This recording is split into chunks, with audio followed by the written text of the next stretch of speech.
Welcome. I am retired Chief Kenneth Galligan from the Brockton Fire Department, and I would like to spend a couple of minutes with you this morning talking about mentoring in the fire service. If we look at the definition of a mentor is a trusted counselor or a guide, really a role model. And when you think back of your lifespan, your time in the fire service and prior to becoming a fire chief, you probably associated with a number of people that had very similar interests that you had. And within that group, you picked out one or two people that you felt really knew what they were talking about, that had been around the circuit and could be a big help to you as a fire chief. I know in my early career, I had a mentor that I felt very highly about that some of you may remember, and that is Deputy Chief Martin Shirtler from the Brockton Fire Department. He was very active in training, was one of the original founders of the Mass Institute of Fire Department Instructors. And when I came on the department, he and I hit it off very well, and I looked at him as my mentor in the fire service. As I went through the ranks and achieved and got promoted to different ranks, I can remember when I became fire chief, being chief, you suddenly realized that some of these role models that you came associated with coming up through the ranks were different now than fire chief.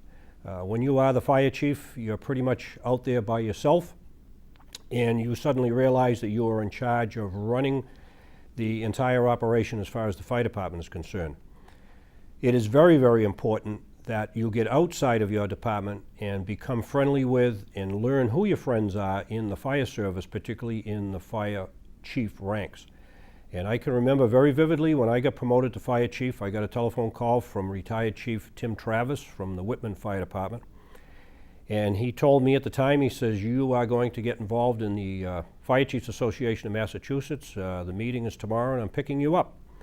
And I can remember riding with Tim, and he filled me in on what the Fire Chiefs Association does. And I attended every monthly meeting faithfully. I went on to become president of the organization, and I met a lot of wonderful chiefs within that organization. In addition to the Fire Chiefs Association, I became very active in my local chiefs, which is the Plymouth County Chiefs.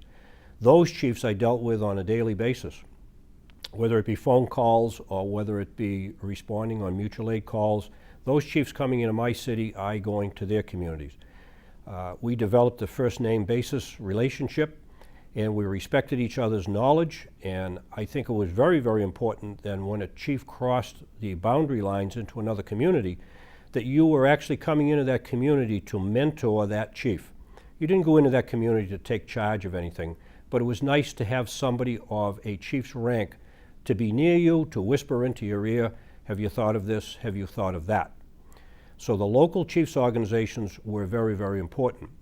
On the Fire Chiefs Association of Massachusetts level, I look each month, I look forward to going and sitting in the room, sitting at a table with fellow chiefs and listening to what was going on statewide.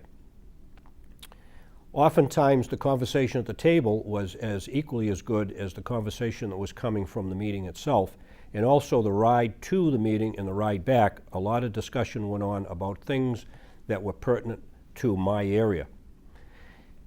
So as you become a new chief, it's extremely important that you get involved in these organizations. You become very familiar with chiefs that are in your area, so that when the day comes that you have the large incident in your community, chiefs will come in and assist you, and they are not strangers. These people are not coming into your community, and you should not be going to their community to tell them how to do things. But certainly it's comforting to know that there's somebody there that can whisper in your ear, have you done this or have you done that? So the local chiefs, the mass chiefs, very, very important.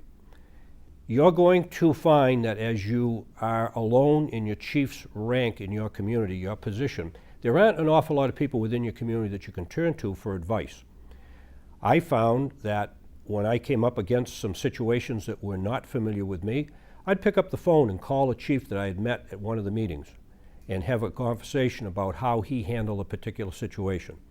I found that kept me out of trouble, and it certainly was a mentoring situation for me where I learned from their past experiences.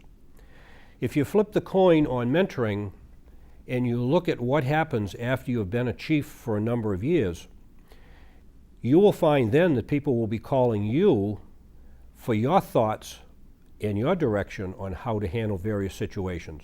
So you actually become a mentor for other new fire chiefs.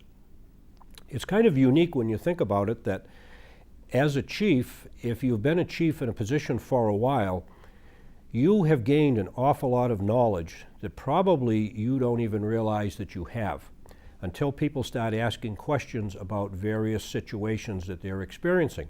You can fall back on your experiences and help them along and help them get through whatever the problem is that they may have. So you then become a mentor. And I find, even though I am no longer a full-time chief and I'm now retired, I still get people that call me and ask me for direction, some ideas, thoughts on different problems that they may have.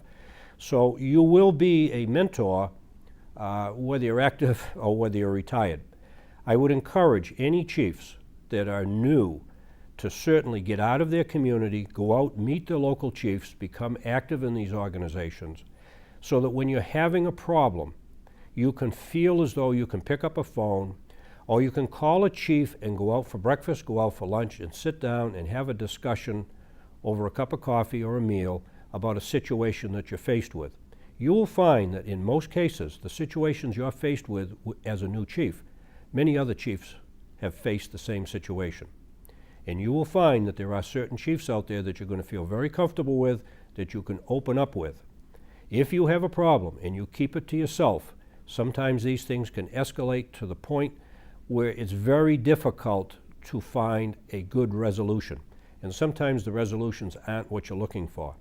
So if you suspect that you have a problem that you need advice on, don't hesitate to call on a trusted chief, a chief for you that would be a mentor.